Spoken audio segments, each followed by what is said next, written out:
نحمده ونصلي على رسوله الكريم اعوذ بالله من الشيطان الرجيم بسم الله الرحمن الرحيم رب اشرح لي صدري ويسر لي امري واحلل عقدة من لساني يفقهوا قولي واجعل لي وزيرا من اهلي اللهم فقهنا في الدين رب زدنی علما اللہم انی اسألک علما نافعا رزقا طیبا وعملا متقبلا آمین ثم آمین۔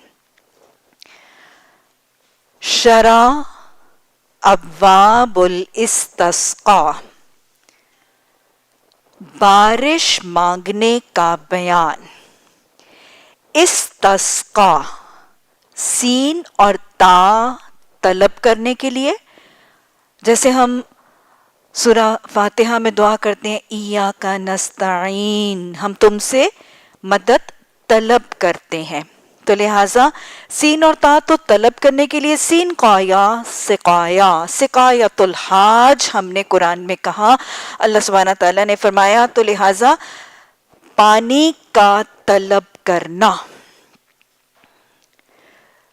استسقاء کا لغوی مطلب پانی مانگنے کا ہے، اور استسقاء شرعی اصطلاح میں اس وقت کو کہتے ہیں جب بارش یا میںہ کی کمی، خشک سالی کی وجہ سے قحط سالی ہو اور تنگی ہو، اور اس وقت دعا کی جائے تو اسے استسقاء کہا جاتا ہے۔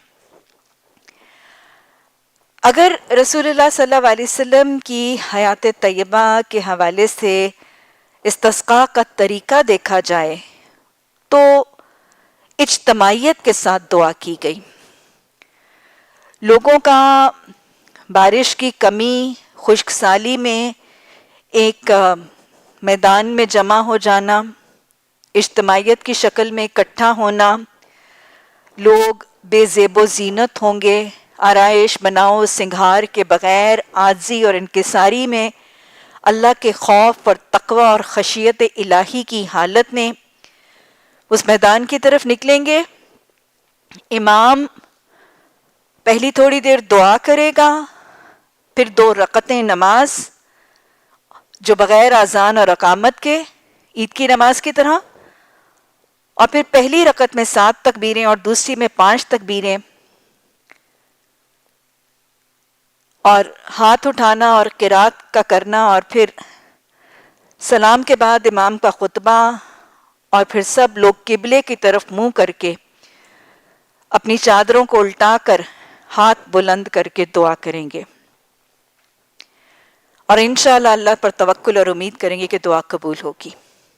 تو یہ مختصراً اگر میں آپ کو سمرائز کر کے بتاؤں تو یہ استسقاء کا طریقہ ہے۔ باب نمبر 1، بارش یا میںہ کے واسطے اللہ سے دعا کرنے کا بیان۔ نبی صلی اللہ علیہ وسلم کے حوالے سے حدیث ہے، حدیث نمبر 547، نبی صلی اللہ علیہ وسلم، حضرت عباد کے چچا سے روایت ہے کہ نبی صلی اللہ علیہ وسلم بارش مانگنے کے لیے میدان کی طرف نکلے، آپ نے اپنی چادر کو پلٹا اور انہوں نے 2 رکعت نماز ادا کی۔ حضرت عائشہ رضی اللہ تعالیٰ عنہ کی روایت سے ابو داود میں حدیث آتی ہے کہ جب نبی صلی اللہ علیہ وسلم نماز استسقاء کے لیے باہر تشریف لے گئے تو آفتاب آپ پر ظاہر ہوا، یعنی سورج کے نکلنے کے بعد آپ تشریف لے گئے، تو گویا نماز استسقاء کا کیا وقت سنت سے ثابت ہے؟ عید کی نماز کا وقت اور نماز استسقاء کا وقت اکثر کی نظر میں ایک ہی ہے، اور یہی مذہب اور رائے ہے امام ابو حنیفہ کی، امام مالک کی اور امام احمد بن حنبل کی۔ تینوں ائمہ کی یہ رائے ہے کہ نماز استسقاء کے لیے وقت عید کی نماز کا وقت ہے، یعنی سورج کے غروب طلوع ہونے کے بعد، اور امام شافعی یہ کہتے ہیں کہ اس کا کوئی وقت متعین نہیں ہے، رات میں دن میں جس وقت کیا جائے، لیکن مستحب وقت یہی ہے۔ جو عید کی نماز کا ہے۔ اور ابن عباس کی روایت سے ہمیں پتہ چلتا ہے کہ نبی صلی اللہ علیہ وسلم نے خشوع اور خضوع، عاجزی اور انکساری اور بے زیب و زینت نکلنے کی تاکید فرمائی ہے۔ اور اس میں اکثر ائمہ اکرام اور جمہور علماء کا بھی اجماع ہے کہ نماز استسقاء مکروہ نماز کے اوقات میں نہیں پڑھی جائے گی۔ حدیث نمبر 548، ہاں جی وہ پہلی حدیث جو میں نے پڑھی وہ آپ کی کتاب میں نہیں تھی۔ حدیث نمبر 548 حضرت ابو ہریرہ رضی اللہ تعالیٰ عنہ سے روایت ہے کہ نبی صلی اللہ علیہ وسلم جب پچھلے رکوع سے سر اٹھاتے تھے تو یہ دعا مانگا کرتے تھے: الہی نجات دے عیاش بن ابی ربیعہ کو، الہی نجات دے سلمہ بن ہشام کو، الہی نجات دے ولید بن ولید کو، الہی نجات دے بے زور مسلمانوں کو، الہی اپنا سخت عذاب ڈال مضر کی قوم پر، الہی ان پر 7 برس کا قحط ڈال دے۔ یہ باب نمبر 2 ہے، نبی صلی اللہ علیہ وسلم کا کفار کے لیے قحط سالی کی دعا کرنا، حضرت یوسف علیہ السلام کی قحط سالی کی طرح کی دعا کرنا۔ الہی ان پر 7 برس کا قحط ڈال دے۔ یہ جو دعا نبی صلی اللہ علیہ وسلم نے قریش کے لیے کی، یہ انتقام کے طور پر نہیں تھی، ان کو محض جھنجھوڑنے کے لیے کہ قوم کے اوپر ایک تکلیف، ایک مشکل، ایک عذاب کی شکل آئے گی تو لعلہم یتضرعون، وہ قوم عاجزی اور انکساری کی طرف مائل ہوگی اور وہ گریاں اور زاری کرے گی اور استغفار کر کے شاید اصلاح کی طرف پلٹے گی۔ اللہ اپنی دی ہوئی نعمتوں کو جب واپس لے لے گا تو شاید یہ قوم رب کی طرف پلٹے اور یہ تکلیف ان کے لیے باعث رحمت بن جائے۔ تو یہ ان کو سزا کے لیے، ان سے انتقام لینے کے لیے نہیں کی گئی۔ اور نبی صلی اللہ علیہ وسلم نے فرمایا اللہ غفار کے قبیلے کو بخش دے۔ یہ وہ قبیلہ تھا جو اول اسلام لایا تھا، اور اسلم قبیلے کو زندہ رکھ، یہ وہ قبیلہ تھا جس نے نبی صلی اللہ علیہ وسلم کے ساتھ مدینہ میں صلح کر لی تھی، اور یہ دعا آپ نے صبح کی نماز میں کی۔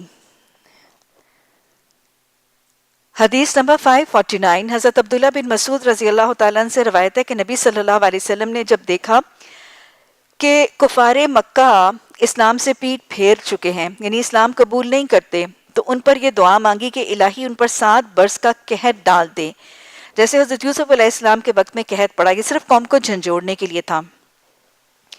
نبی صلی اللہ علیہ وسلم کی بد دعا کی تاثیر سے ان پر ایسا قحط پڑا، آپ کو پتہ ہے کہ نبی کی دعا قبول ہوتی ہے، ایسا قحط پڑا کہ اس نے ہر چیز کو جڑ سے اکھاڑ دیا، یعنی مکمل خشک سالی اور مکمل قحط سالی، ہر چیز کو جڑ سے اکھاڑ دیا، یعنی گھاس وغیرہ کوئی سبزہ زمین میں نہ رہا، یہاں تک کہ انہوں نے چمڑوں، مردوں اور مردار کو کھایا، اور ان میں سے کوئی آسمان کی طرف دیکھتا تھا تو بھوک کی وجہ سے اس کو دھواں نظر آتا تھا۔ یہ وہی دھواں ہے جس کا تذکرہ سورہ دخان میں دخان مبین کے حوالے سے تذکرہ کیا گیا۔ اور ابو سفیان نبی صلی اللہ علیہ وسلم کے پاس آیا اور اسے کہا کہ اے محمد صلی اللہ علیہ وسلم، تو حکم کرتا ہے کہ اللہ کی بندگی کا اور قبیلہ پروری کا، اور تیری قوم قحط سے ہلاک ہو رہی ہے، سو آپ ان کے واسطے اللہ سے دعا کریں کہ قحط دور ہو جائے۔ اور اللہ کے رسول صلی اللہ علیہ وسلم نے کمال رحمت سے دعا کی تو مینہ برسا اور قحط سالی دور ہو گئی۔ اور راوی نے یہ سارا واقعہ سنانے کے بعد وہ آیت سورہ دخان کی پڑھی۔ تو لہٰذا نبی کی دعا قبول ہوتی ہے، اور دعا کے برسنے کی، بارش کے برسنے کی دعا کرنا نبی صلی اللہ علیہ وسلم کی سنت سے ثابت ہے، اور اسی کو دعائے استسقاء کہا جاتا ہے۔ حدیث نمبر 551 قحط کے وقت لوگوں کا امام سے مینہ یا بارش مانگنے کی درخواست کرنا۔ حدیث نمبر 551 حضرت عبداللہ بن دینار رضی اللہ تعالیٰ عنہ سے روایت ہے کہ میں نے حضرت عبداللہ بن عمر رضی اللہ تعالیٰ عنہ سے سنا کہ وہ ابو طالب حضرت علی رضی اللہ تعالیٰ عنہ کے والد کا شعر پڑھا کرتے تھے، حضرت عمر پڑھا کرتے تھے اور حضرت عبداللہ بن عمر بھی انہی سے سیکھ کے پڑھتے تھے۔ اور وہ شعر کیا تھا کہ نبی صلی اللہ علیہ وسلم کا سفید چہرہ، آپ کے چہرہ مبارک کے وسیلے سے مینہ مانگا جاتا ہے، پناہ واسطے یتیموں کے اور بچاؤ واسطے بیوہ عورتوں کے، کہ کوئی ان کو نہ ستائے۔ ابن عمر رضی اللہ تعالیٰ نے فرمایا میں نے اکثر اوقات حضرت ابو طالب کا یہ شعر یاد کیا اور آپ کے چہرے کے مبارک کی طرف میں دیکھ رہا ہوں کہ آپ می کے لیے دعا مانگتے ہیں. سو آپ ممبر سے نیچے اترے یہاں تک کہ ہر نالا پانی سے جوش مارتا تھا. اسی طرح آپ صلی اللہ علیہ وسلم کے حوالے سے یہ پتہ چلتا ہے کہ جب آپ استسقاء کی کیفیت کرتے تھے تو آپ نماز میں چادر پلٹ کر اوڑھتے تھے. یہاں پہ مفصل بخاری میں حدیث ہے حضرت عبداللہ بن زید رضی اللہ تعالیٰ عنہ کی روایت سے کہ نبی صلی اللہ علیہ وسلم نے بارش کی دعا کی اور اپنی چادر کو پلٹ کر اوڑھا اور قبلے کی طرف منہ کیا اور 2 رکعت نماز پڑھی. سو استسقاء کی نماز 2 رکعت ثابت ہے، قبلے کی طرف منہ کرنا ثابت ہے اور چادر کو الٹ کے پہننا بھی ثابت ہے. باب نمبر 3، جامع مسجد میں بارش کے طلب کرنے کا بیان. یہ اس حوالے سے ہے کہ کچھ لوگوں کا یہ خیال ہے کہ استسقاء جو ہے وہ کھلے میدان ہی میں ہو سکتا ہے اور نماز میں یا مسجد میں یا جامع مسجد میں نہیں، لیکن اس حدیث سے پتہ چلے گا کہ یہ جامع مسجد میں بھی ہو سکتا ہے اور کھلے میدان میں خاص نماز کے علاوہ جمعے کی نماز، عیدین کی نماز یا مساجد میں بھی ہو سکتا ہے. حدیث نمبر 552 حضرت انس رضی اللہ تعالیٰ عنہ سے روایت ہے کہ ایک مرد جمعے کے دن ممبر رسول صلی اللہ علیہ وسلم کے دروازے سے مسجد میں آیا اور نبی صلی اللہ علیہ وسلم ممبر پر کھڑے خطبہ پڑھ رہے تھے. یہ واقعہ ہم نے کتاب الجمعہ میں بھی پڑھا کہ جمعے کا دن تھا، آپ جمعے کا خطبہ ارشاد فرما رہے تھے. وہ شخص نبی صلی اللہ علیہ وسلم کے سامنے کھڑا ہوا، اس نے عرض کیا کہ یا نبی صلی اللہ علیہ وسلم، جانور مر گئے، می نہ برسنے کی وجہ سے ان کو کھانے کی کوئی چیز نہیں ملتی، راستے بند ہو گئے کہ سواری کے اونٹ بھوک سے مر گئے، یا راہ چلنے سے عاجز ہو گئے کہ راہ میں گھاس اور پانی نہیں ملتا، یا آدمیوں کے پاس راہ کا خرچ نہیں رہا اور سواریوں میں قوت نہیں، سو آپ دعا کیجئے کہ اللہ می برسا دے. یہاں تک دہرا لیجئے، کل میں نے آپ کو اصول بتائے تھے. نبی صلی اللہ علیہ وسلم کے ہاں آزادی کلام، آپ کی عاجزی، آپ کی سادگی، آپ کا تحمل، آپ کی بردباری، آپ کی ٹالرنس نظر آ رہی ہے.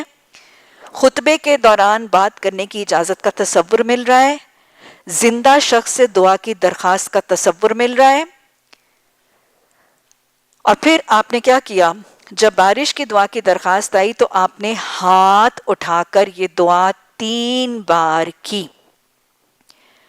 یہاں سے کل ہم نے وضاحت سے بات کی تھی کہ اجتماعی دعا کا تصور ملتا ہے. دہرا لیجئے، کل میں نے آپ کو بتایا تھا کہ کچھ لوگ کہتے ہیں کہ نبی صلی اللہ علیہ وسلم کی سنت میں اجتماعی دعا کا تصور نہیں ہے. ان موقعوں میں، عین جمعے کے خطبے میں، با جماعت نماز کے وتر میں اور مختلف اور موقعوں میں نماز استسقاء کی شکل میں بھی اجتماعی طور پر دعا کی جا رہی ہے اور اجتماعی طور پر طویل دعا کی جا رہی ہے. دعا کے الفاظ دہرا کے کیے جا رہے ہیں اور اجتماعی دعا میں ہاتھ اٹھا کے دعا کی جا رہی ہے. یہ باقاعدہ دعا ہے. صرف خطبے میں دعا کرنا، صرف زبان سے دعا کرنا نہیں، ہاتھ اٹھا کر باقاعدہ طویل دعا کرنا. یہاں پر واقع واضح طور پر ان واقعات سے ثابت ہے. آپ نے ہاتھ اٹھا کر 3 بار دعا کی. گویا دعا میں تکرار، ریپیٹیشن یہ کی جا سکتی ہے. ہماری فریاد رسی کر ہم پر می کو برسا، الہی ہم پر می برسا، الہی ہمیں پانی دے. انس رضی اللہ تعالیٰ نے فرمایا اللہ کی قسم ہم آسمان پر اکٹھا یا متفرق کوئی بادل نہیں دیکھتے تھے، یعنی دور دور تک بادل کا کوئی نام و نشان بھی نہیں تھا، بلکہ ہوا وغیرہ اور کوئی نشانی بھی بادل کی نہیں تھی جو می پر دلالت کرے. اور ہمارے اور صلہ کے درمیان کوئی گھر اور کوئی محل نہ تھا جو درمیان میں آڑ ہو، یعنی آسمان بالکل صاف پڑا تھا. یکا یک ایک پہاڑ کے پیچھے سے ڈھال کی طرح چھوٹی چھوٹی گول بدلیاں اٹھیں اور جب آسمان کے درمیان پہنچی تو سب آسمان پر پھیل گئیں، پھر برسنے لگی. نبی کی دعا قبول ہوتی ہے اور نماز استسقاء کا تصور اور دعائے استسقاء کا تصور سنت سے ثابت ہے. انس رضی اللہ تعالیٰ نے فرمایا کہ اللہ کی قسم 7 دن سورج نظر نہ پڑی، یعنی 1 ہفتہ لگاتار پانی برسا، جھڑی لگی رہی. سو آئندہ جمعے میں ایک مرد اسی دروازے سے پھر آیا اور نبی صلی اللہ علیہ وسلم کھڑے خطبہ پڑھتے تھے. وہ مرد آپ کے سامنے کھڑا ہوا اور عرض کیا یا حضرت صلی اللہ علیہ وسلم، جانور پانی کی کثرت سے مر گئے، راہیں بند ہو گئیں، آپ دعا کیجئے کہ اللہ می کو روک دے. گویا بارش کو جاری کرنے کے لیے بھی دعا ہو سکتی ہے اور بارش کو روکنے کے لیے بھی دعا ہو سکتی ہے. نبی صلی اللہ علیہ وسلم نے ہاتھ اٹھائے. گویا ریپیٹڈلی اجتماعی دعا کرنا بھی نبی صلی اللہ علیہ وسلم کی سنت سے ثابت ہے.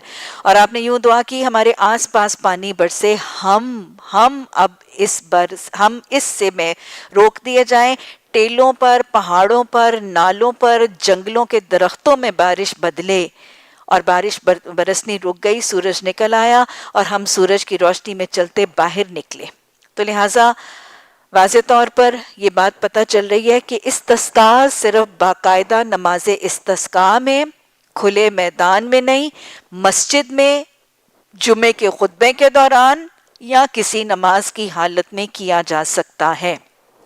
صرف کھلے میدان کی طرف نکلنا شرط نہیں ہے. اور 3 بار دعا کرنا. اور استسقاء ممبر پر بھی کیا جا سکتا ہے. اور اگر خطبے میں، ممبر میں، مسجد میں، کسی نماز میں اگر استسقاء کیا گیا تو وہ میدان میں کی جانے والی باقاعدہ نماز استسقاء کے بدلے کافی ہو جائے گا. باب نمبر 4، جمعے کے خطبے میں می کے واسطے دعا مانگنا اور قبلے کی طرف منہ کرنا کچھ ضروری نہیں ہے. حدیث 553 حضرت انس رضی اللہ تعالیٰ عنہ سے روایت ہے کہ ایک مرد جمعے کے دن مسجد میں آیا، دروازے سے جو دارالقضا کی طرف تھا، اور وہی جملہ جو ہم پہلے دیکھ چکے ہیں، سو یہ ضروری نہیں ہے. کچھ کہتے ہیں کہ نبی صلی اللہ علیہ وسلم نے جب جمعے کے دن استسقاء کیا تو آپ نے چادر کو نہیں پلٹا.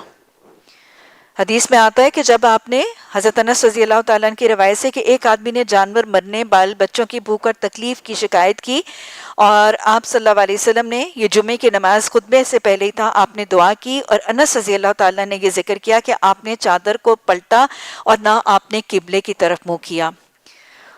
تو کچھ کی روایت یہ ہے کہ جمعے کے خطبے کے دوران جب استسقاء کیا جائے گا تو اس میں قبلے کی طرف منہ کرنا اور چادر کو پلٹنا ضروری نہیں ہے. لیکن اگر الگ میدان میں استسقاء کیا جائے گا تو چادر کو پلٹنا، ہاتھ کو اٹھانا، قبلے کی طرف منہ کرنا نبی صلی اللہ علیہ وسلم کی سنت سے ثابت ہے. ہمیں حیات طیبہ کے واقعات سے پتہ چلتا ہے کہ آپ صلی اللہ علیہ وسلم نے اپنی زندگی میں تقریباً 6 سے 7 بار استسقاء کیا. ایک بار کے سوا آپ نے کبھی چادر کو نہیں پلٹا. گویا چادر کو پلٹے بغیر بھی استسقاء ہو جاتا ہے. استسقاء میں کھڑے ہو کر دعا کرنے کا بیان حضرت ابو اسحاق رضی اللہ تعالیٰ عنہ سے روایت ہے کہ حضرت عبداللہ بن یزید می کے واسطے میدان کی طرف نکلے اور برا بن عازم اور زید بن ارکم بھی اس کے ساتھ نکلے، اور حضرت عبداللہ نے بارش کے واسطے دعا کی اور ان کے واسطے اپنے دونوں پاؤں بغیر ممبر کے یعنی زمین پر کھڑے ہو کر اور مغفرت مانگی اور می کے واسطے دعا کی، پھر 2 رکعتیں ادا کی. اس میں قرات پڑھی اور نہ اذان کہی اور نہ تکبیر کہی، اور ساتھ کہا کہ میں نے محمد صلی اللہ علیہ وسلم کو ایسے ہی کرتے دیکھا. یہ وہ استسقاء کا طریقہ ہے جو کھلے میدان میں کیا جاتا ہے. لوگ جمع ہوتے ہیں زیب و زینت کے بغیر، خشوع اور تقوی کی حالت میں، اذان بھی نہیں ہوتی، اقامت بھی نہیں ہوتی، 2 رکعت نماز ہوتی ہے، اور اس کے بعد قبلہ رو ہو کے ہاتھ اٹھا کے چادر الٹا کے دعا کی جاتی ہے. استسقاء کی نماز میں قرات کا پڑھنا، یہ مفصل بخاری میں حدیث ہے، حضرت عبداللہ بن زید رضی اللہ تعالیٰ عنہ کی روایت سے ہے کہ استسقاء کے میدان میں نکلے تو قبلے کی طرف منہ کی، دعا کرنے لگے، اپنی چادر کو پلٹ کر اوڑھا، پھر بلند قرات سے 2 رکعت نماز پڑھی. گویا استسقاء کی نماز میں جو میدان میں ہوتی ہے اس میں بلند آواز میں جہری تلاوت کرنا نبی صلی اللہ علیہ وسلم کی سنت سے ثابت ہے. باب نمبر 5، نبی صلی اللہ علیہ وسلم نے اپنی پیٹھ کو لوگوں کی طرف سے کس طرح پھیرا. حدیث نمبر 554 حضرت عبداللہ بن زید رضی اللہ تعالیٰ عنہ کی روایت ہے کہ میں نے نبی صلی اللہ علیہ وسلم کو دیکھا جس دن آپ بارش مانگنے کے واسطے باہر نکلے. آپ نے لوگوں کی طرف پیٹھ پھیری، قبلے کی طرف منہ کیا، اس حالت میں کہ دعا کرتے تھے، پھر اپنی چادر کو پلٹا، ہمیں 2 رکعتیں پڑھائیں اور ان میں قرات پکار کر پڑھی. گویا یہ وہ ساری چیزیں ہیں جو آپ حدیث میں بار بار دہرا رہے ہیں۔ استسقاء میں نماز پڑھنا گویا سنت رسول صلی اللہ علیہ وسلم سے ثابت ہے، لیکن استسقاء بغیر نماز کے بھی ہو سکتا ہے۔ عید میں استسقاء کرنے کا بیان، یہ مفصل بخاری میں حدیث ہے۔ حضرت عبداللہ بن زید رضی اللہ تعالیٰ عنہ سے روایت ہے کہ نبی صلی اللہ علیہ وسلم استسقاء کے واسطے عیدگاہ کی طرف نکلے اور قبلے کی طرف منہ کیا، 2 رکعت نماز پڑھی، چادر کو پلٹا، اس کے دائیں طرف کو بائیں مونڈھے پر رکھا اور دعا کی۔ تو گویا عیدگاہ میں عید کی نماز کے ساتھ بھی استسقاء کیا جا سکتا ہے۔ باب نمبر 6، بارش کے واسطے دعا مانگنے میں امام کو ہاتھ اٹھانا۔ حدیث نمبر 555، حضرت انس رضی اللہ تعالیٰ عنہ کی روایت ہے کہ نبی صلی اللہ علیہ وسلم اپنے ہاتھ کسی دعا میں اکثر نہیں اٹھاتے تھے، مگر بارش کی دعا میں بے شک آپ نے ہاتھوں کو اٹھایا، یہاں تک کہ آپ کے بغلوں کی سفیدی دیکھی جاتی تھی۔ گویا دعا میں ہاتھ اٹھانا بھی سنت رسول صلی اللہ علیہ وسلم سے ثابت ہے، اور بغیر ہاتھ اٹھائے بھی دعا کرنا، جو بہت دفعہ لوگ اس بات کا حیرت کا معاملہ کر رہے ہوتے ہیں اور یہ سمجھتے ہیں کہ جی ہم چلتے پھرتے کیسے دعا کر سکتے ہیں۔ دعا کے لیے ہاتھ اٹھانا ضروری نہیں، دعا کے لیے قبلہ رو ہونا ضروری نہیں، دعا کے لیے باوضو ہونا ضروری نہیں، البتہ باوضو قبلہ رو ہاتھ اٹھا کر کیا جائے گا تو وہ زیادہ مستحب ہوگا، زیادہ افضل ہوگا، اور دعا کی قبولیت کے پیمانوں کو بڑھا ضرور دے گا، لیکن یہ چیزیں ضروری نہیں ہیں۔ چلتے پھرتے، اٹھتے بیٹھتے، لیٹتے جاگتے وقت ہر حال میں دعا ہو سکتی ہے، لیکن استسقاء کی دعا کے لیے آپ نے اکثر ہاتھ اٹھایا۔ باب نمبر 7، جب بارش برسنے لگے تو اس وقت کیا دعا پڑھی جائے۔ قصیب من السماء، جب آسمان سے بارش برسے اس وقت کیا دعا پڑھی جائے۔ یہاں پہ اس باب میں سارے چونکہ بارش کے ساتھ ریلیٹڈ ہیں، جب بارش نہیں ہوتی تھی تو آپ استسقاء کرتے تھے، اور جب بارش ہوتی تھی زیادہ ہو جاتی تھی تو آپ روکنے کی دعا کرتے تھے، اور جب بارش ہو رہی ہوتی تھی اس وقت آپ کیا دعا کرتے تھے۔ اصل میں یہ سارے کیا ہیں؟ ہر حالت میں ذکر الہی کا طریقہ، ہر حالت میں اللہ کی طرف رجوع کرنے کا طریقہ۔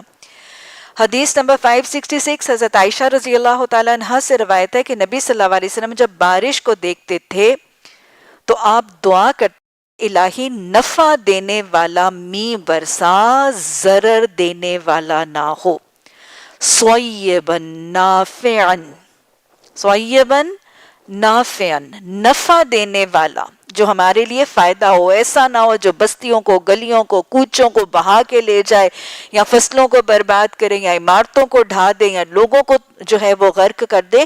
نفع دینے والا ہو، زمین کو زرخیز کرے، فصلوں کو بڑھائے، پودوں کو پروان چڑھائے، نفع دینے والا می ہو۔ باب نمبر 8، ظاہر ہے آپ کو پتا ہے کہ بارش کے ساتھ آندھی طوفان ریلیٹڈ ہے، تو جب آندھی طوفان آتی تھی تو آپ صلی اللہ علیہ وسلم کیا دعا پڑھتے تھے۔ حدیث نمبر 557، حضرت انس بن مالک رضی اللہ تعالیٰ عنہ سے روایت ہے، خادم ہیں نبی صلی اللہ علیہ وسلم کے اور ہر وقت آپ صلی اللہ علیہ وسلم کے ساتھ ہوتے تھے، تو وہ بتاتے ہیں کہ جب سخت آندھی چلتی تھی تو اس کا اثر نبی صلی اللہ علیہ وسلم کے چہرے مبارک میں پہچانا جاتا تھا، یعنی خوف سے آپ کا چہرے مبارک کا رنگ بدل جاتا تھا، آپ بے قرار ہو جاتے تھے، اور اس کی وجہ کیا تھی؟ مبادہ اس کے ساتھ بندوں پر کوئی عذاب نازل نہ ہو جائے جیسا عاد کی قوم پر نازل ہوا تھا۔ اب ایسے بھی آپ کو پتا ہے نا کہ جب سورہ ہود نازل ہوئی تو حضرت ابوبکر صدیق رضی اللہ تعالیٰ نے رسول اللہ صلی اللہ علیہ وسلم سے سوال کیا تھا کہ یا رسول اللہ صلی اللہ علیہ وسلم آپ بوڑھے ہوتے جا رہے ہیں، تو آپ صلی اللہ علیہ وسلم نے فرمایا تھا کہ یہ جو سورہ ہود اور اس کی ہم مضمون صورتیں نا، ان کے مضامین نے کہ نبیوں کی قومیں جب ایمان نہیں لاتی تھی اور ان پر جب عذاب کی رودادیں سنتا ہوں اور میں اپنے قوم کا رویہ سنتا ہوں تو مجھے آپس میں معاملے ملتے جلتے لگتے ہیں، تو پھر ان کے خوف سے، اپنی قوم کے عذاب رسیدہ بستی بننے کے خوف سے میں غم سے بوڑھا ہوتا جا رہا ہوں۔ مجھے قرآن نے فرمایا لعلک باخع نفسک، یہ وہ کیفیت ہے۔ تو جب آندھی آتی تھی تو آندھی بسا اوقات بہت زیادہ ہیوی تھنڈر سٹارمز اور بارش کا پیش خیمہ ہوتی ہے، تو آپ صلی اللہ علیہ وسلم اپنی قوم پر عذاب کے خوف سے ڈر جاتے تھے.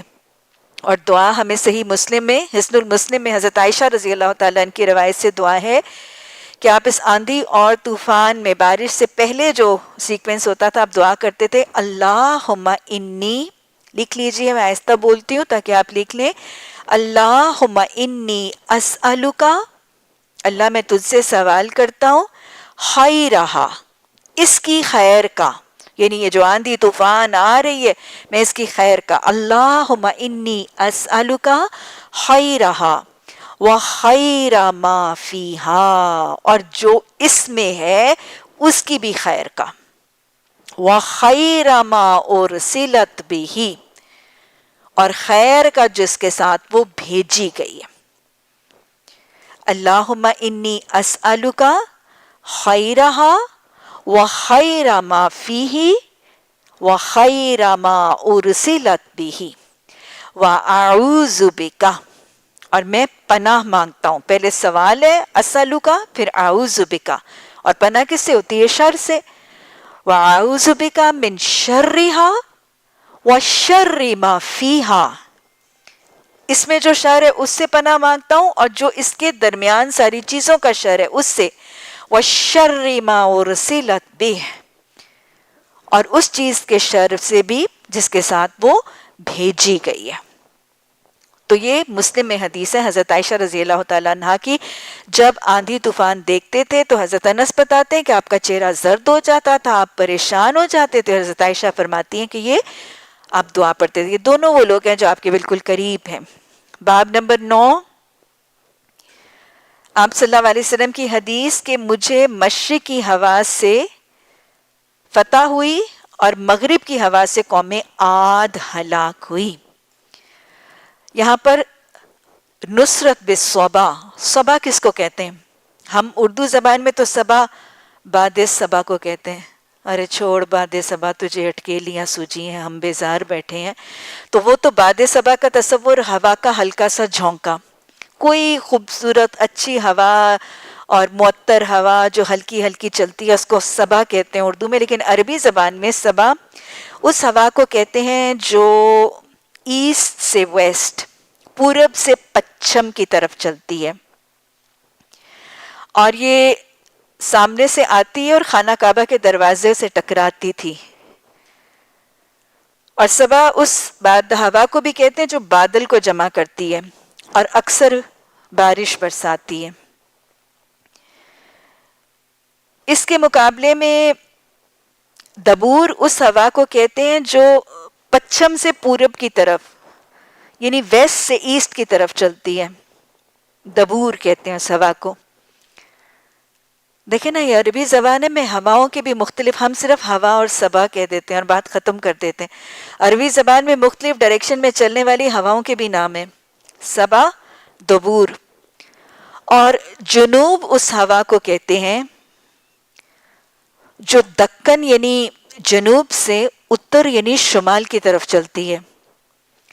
جنوب کہتے ہیں اس ہوا کو جو جنوب سے شمال کی طرف چلتی ہے.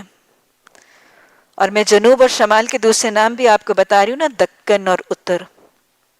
اور شمال اس ہوا کو کہتے ہیں جو دکن سے یعنی شمال سے جنوب کی طرف چلتی ہے، نارتھ ونڈ. اور یہ ہوا بھی بارش لاتی ہے. سائنس بتاتی ہے، آج کے حالات بتاتے ہیں کہ نارتھ ونڈز جو ہیں، شمالی ہوائیں جو ہیں، وہ بھی بارش اور میل لاتی ہیں. تو حدیث نمبر 558 میں حضرت ابن عباس رضی اللہ تعالیٰ عنہ کی روایت سے کہ نبی صلی اللہ علیہ وسلم نے فرمایا مجھ کو فتح بخشی گئی پورب کی ہوا سے اور ہلاک ہوئی عاد کی قوم پچھم کی ہوا سے. یہ جو آپ نے فرمایا کہ مجھے فتح بخشی گئی پورب کی ہوا سے، تو یہ کیا تھا؟ آپ کو پتا ہے کہ جب 5 ہجری میں غزوہ احزاب ہوا، خندق کھودی گئی اور دشمن جو ہے وہ خندق کے پار تھے، تو وہ ہوا جو چلی تھی جس سے ان کے خیمے اٹھ گئے تھے اور اکھڑ گئے تھے، اور ان کی آگ ان کے خیموں کو لگ گئی تھی، اور ان کے سارے برتن اور ان کے سامان بکھر گئے تھے، اور ان کے مویشی جس آندھی سے بکھر گئے تھے وہ پورب کی ہوا تھی. اور وہ ہوا جسے دشمنوں کی آنکھوں میں مٹی گئی تھی وہ بھی پورب کی ہوا تھی. تو لہٰذا دونوں ہوائیں جس کی وجہ سے محمد صلی اللہ علیہ وسلم کو ان غزوات میں فتح ہوئی وہ پورب کی ہوائیں تھیں جس کی وجہ سے آپ کو فتح نصیب ہوئی. اور ہمیں پتہ چلتا ہے کہ جب عاد کی قوم پر وہ مسلسل آندھی اور طوفانی ہوائیں کتنی راتیں اور کتنے دن مسلسل چلتی رہی تھی تو وہ پچھم کی ہوا تھی. اور ویسے جو پورب کی ہوا ہے اس سے پچھم کی ہوا زیادہ سخت ہوتی ہے، اسی لیے وہ عذاب کی وجہ بنی اور یہ فتح کی وجہ بنی. باب نمبر 10، زلزلوں اور قیامت کی بعض نشانیوں کا بیان. چونکہ سارے یہ آفاتی جو حوادث اور بارش اور ساری چیزیں تو اسی کے حساب سے زلزلوں کا تذکرہ. حدیث نمبر 559، حضرت عبداللہ بن عمر رضی اللہ تعالیٰ عنہ سے روایت ہے کہ نبی صلی اللہ علیہ وسلم نے دعا کی کہ الہی برکت دے ہم کو شام میں، الہی برکت دے ہم کو یمن میں. لوگوں نے کہا کہ ہمارے نجد میں، یعنی عرض کی آپ نے آپ کے نجد کے واسطے بھی برکت کی دعا کریں. تو آپ نے فرمایا کہ برکت دے ہم کو شام میں اور برکت دے ہمیں یمن میں. لوگوں نے پھر فرمایا کہ ہمیں نجد میں بھی برکت کی دعا کریں. تو آپ نے فرمایا وہاں تو زلزلے اور فساد واقع ہوں گے اور وہاں سے شیاطین کا سینگ یعنی سورج نکلتا ہے. یہ علامات قیامت میں سے، اور اس کا تذکرہ میں پہلے بہت وضاحت سے کر چکی ہوں. باب نمبر 11، چونکہ بارش کا تذکرہ آ رہا ہے تو بارش کے غیب کے علم کے حوالے سے کہ کوئی نہیں جانتا کہ بارش کب آئے گی سوائے اللہ کے. حدیث نمبر 560، حضرت ابن عمر رضی اللہ تعالیٰ عنہ سے روایت ہے کہ نبی صلی اللہ علیہ وسلم نے فرمایا غیب کی کنجیاں 5 ہیں. غیب کی کنجیاں 5 ہیں، ان کو اللہ کے علاوہ کوئی نہیں جانتا. اور یہ چیزیں ہم قرآن کی تفسیر میں بہت وضاحت سے پڑھ چکے ہیں، میں آج وضاحت نہیں کروں گی. کوئی نہیں جانتا کہ کل کیا ہوگا، کوئی یہ نہیں جانتا کہ عورتوں کے پیٹ میں کیا ہے، لڑکا یا لڑکی، اور کوئی نہیں جانتا کہ کل کیا کرے گا، اور کوئی نہیں جانتا کہ کس زمین میں مرے گا، اور کوئی نہیں جانتا کہ می یعنی بارش کب آئے گا. وَعِندَهُ مَفَاتِحُ الْغَيْبِ، غیب کی کنجیاں ہیں، لا يَعْلَمُهُ إِلَّا اللَّهُ، اللہ کے علاوہ ان کو کوئی نہیں جانتا. ابواب القصوف، سورج اور چاند کے گہن لگنے کا بیان. سورج اور چاند کا گہن، اس کے لیے مختلف نام استعمال کیے جاتے ہیں. اردو میں اس کو گہن بھی کہا جاتا ہے اور گرہن بھی کہا جاتا ہے. انگلش میں اس کو اکلپس کہا جاتا ہے. عربی زبان میں قرآن و حدیث میں اس کو قصوف اور خسوف دونوں ناموں سے پکارا گیا. اور گرہن سورج کا بھی ہوتا ہے اور چاند کا بھی. سورج گرہن، چاند گرہن، سولر ایکلپس، لیونر ایکلپس. یہ مکمل یعنی کمپلیٹ بھی ہو سکتا ہے اور پارشل یعنی تھوڑا بھی ہو سکتا ہے. اور یہ ایک نارمل نیچرل فینومینا ہے جو ہم سب اپنی زندگی میں بہت دفعہ ایکسپیرینس کر چکے ہیں. سورج گرہن کیوں ہوتا ہے؟ سائنس تو اس میں مختلف توجیحات بتاتی ہے. سورج کی ایک اپنی روشنی ہے کیونکہ وہ آگ کا گولا ہے، اس کے اندر اٹامک ریاکشنز ہیں اور اس کی وجہ سے اس کے اندر حرارت بھی ہے، روشنی بھی ہے اور وہ خود چمکتا ہے. لیکن چاند کی اپنی روشنی نہیں ہے. چاند کے اوپر جب سورج کی کرنیں پڑتی ہیں تو وہ منعکس ہونے اور ریفلیکٹ ہونے کی وجہ سے چمکتا ہے. اور اسی کی وجہ سے ہمیں پتہ ہے کہ جتنے جتنے حصے پر سورج کی روشنی پڑتی ہے ویسے ہی چاند کی گھٹتی بڑھتی شکلیں ہوتی ہیں. لیکن یہ یاد رکھیے گا کہ سائنس آج واضح طور پر بتاتی ہے کہ چاند اور سورج گرہن کیوں ہوتا ہے. جب زمین اور سورج کے درمیان میں چاند آ جاتا ہے، آپ کو پتہ ہے سب گردش کر رہے ہیں، گھوم رہے ہیں ایک دوسرے کے گرد. سورج ایک جگہ پر ہے، زمین بھی گھوم رہی ہے اور زمین کے گرد سورج بھی گھوم رہا ہے اور زمین کے گرد چاند بھی گھوم رہا ہے. وہ ہے سینٹر میں سورج، اس کے گرد زمین گھومتی ہے. یہ سینٹر میں زمین، اس کے گرد سورج چاند گھومتا ہے. اور زمین جب گھومتی ہے تو اپنے چاند کو اپنے ساتھ لے کر گھومتی ہے. اللہ اکبر، سبحان اللہ. سبحان اللہ والحمد للہ ولا الہ الا اللہ واللہ اکبر۔ اللہ قرآن میں کہتا ہے نا، سورج اور اس چاند کو نہ پوجو، اس کے بنانے والے کو پوجو۔ تو اب بہت دفعہ ایسا ہوتا ہے کہ اس گردش کی وجہ سے اور اس کمپلیکیٹڈ سسٹم کی وجہ سے کبھی کبھی زمین اور سورج کے درمیان میں چاند آ جاتا ہے، اور یہ چاند پھر سورج کی کرنوں کو روکتا ہے، اور یہ سورج گرہن یا سولر ایکلپس کا ذریعہ بنتا ہے۔ کیونکہ چاند بیچ میں آ جاتا ہے، جیسے بادل چھا جاتا ہے نا جب چاند سورج پہ، تو کیا ہوتا ہے؟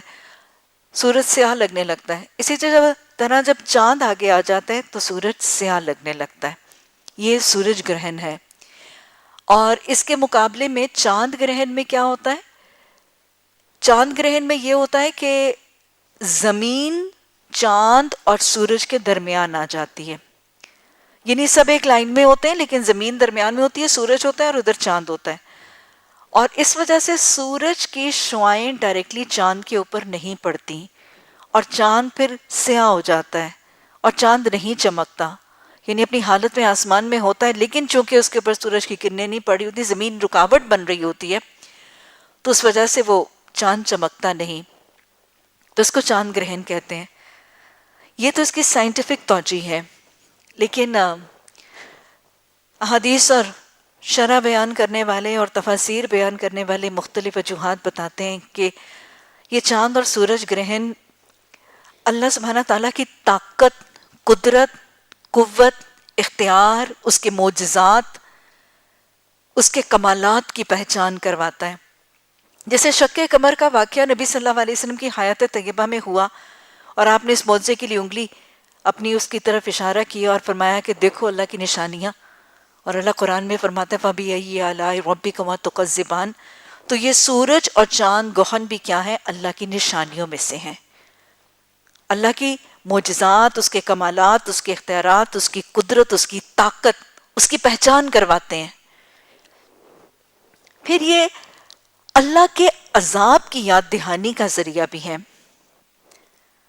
کیونکہ ہمیں معلوم ہے کہ قیامت کے دن وَخَسَفَ الْقَمَرُ، چاند بے نور ہو جائے گا، سورج کے بھی بے نور ہونے کا تذکرہ ہے، اور سورج اور چاند کی ٹکیاں بنا کے ان کو سمندر میں پھینک دیے جانے کا تذکرہ ہے۔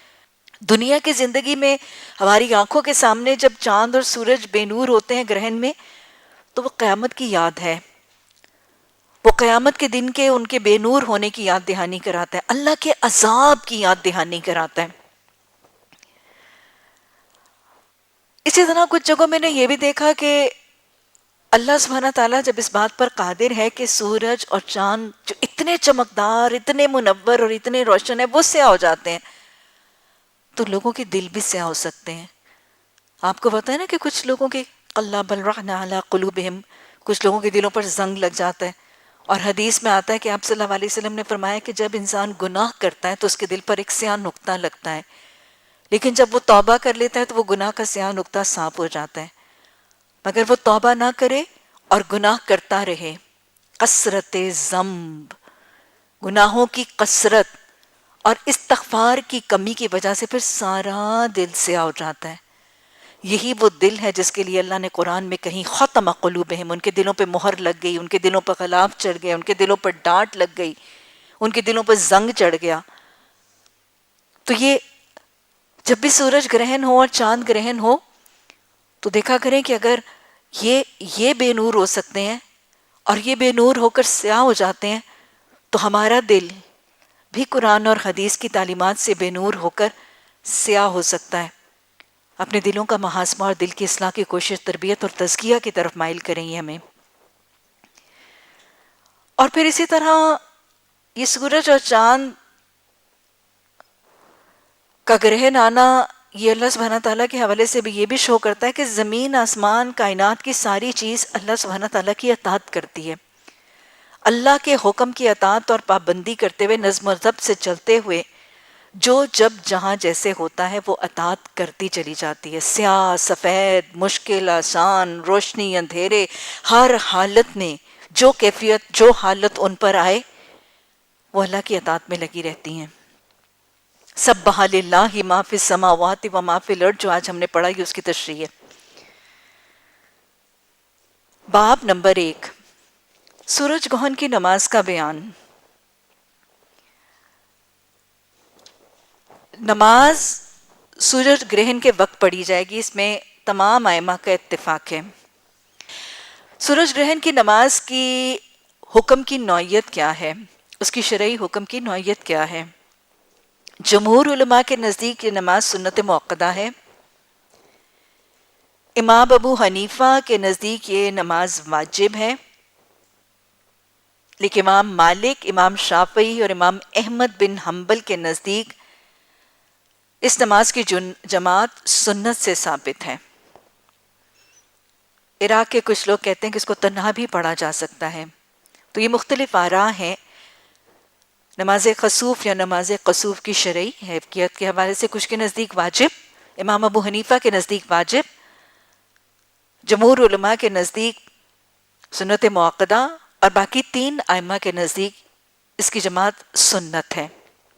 حدیث نمبر 561، حضرت ابو بکرہ رضی اللہ تعالیٰ عنہ سے روایت ہے کہ ہم نبی صلی اللہ علیہ وسلم کے پاس بیٹھے تھے کہ سورج میں گرہن پڑا۔ آپ چادر کو کھینچتے کھڑے ہوئے، یعنی بہت جلدی سے باہر آئے، یہاں تک کہ مسجد میں داخل ہوئے۔ ہم بھی مسجد میں آئے، سو آپ نے ہمیں 2 رکعتیں نماز پڑھائیں، یہاں تک کہ سورج روشن ہو گیا۔ پھر آپ نے فرمایا کہ سورج اور چاند 2 نشانیاں ہیں اللہ کی نشانیوں سے، کسی کے مرنے سے ان میں گرہن نہیں پڑتا۔ جب تم گرہن کو دیکھا کرو تو نماز پڑھو اور اللہ سے دعا کرو یہاں تک کہ وہ دور ہو جائے وہ چیز جو واقع ہوئی ساتھ تمہارے اللہ کے حکم سے۔ تو لہٰذا یہ حدیث مدنی دور کی ہے۔ حیات طیبہ مدنی دور مسجد نبوی کا واقعہ ہے۔ نبی صلی اللہ علیہ وسلم کی حیات طیبہ میں سورج اور چاند گرہن رونما ہوئے، اور جب سورج گرہن پڑا تو آپ اپنی چادر کو کھینچتے ہوئے نکلے۔ یہ جلدی کا اظہار ہے کہ آپ کو اپنی چادر کو سمیٹنے یا تہبند کو اور چادر کو سمیٹنے اور لپیٹنے کا بھی وقت نہیں تھا، آپ جلدی سے اس کو کھینچتے اور گھسیٹتے ہوئے نکلے۔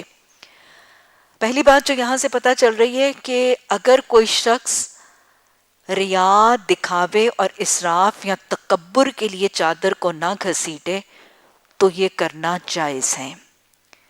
جلدی یا وقت کی فرصت نہ ہونے کی وجہ سے، لیکن تکبر اور غرور کے لیے یا اسراف اور دکھاوے کے لیے اگر لباس کو کوئی نہ گھسیٹنے کے لیے نیت سے کرے، انما الاعمال بالنیات، تو یہ کیا جا سکتا ہے۔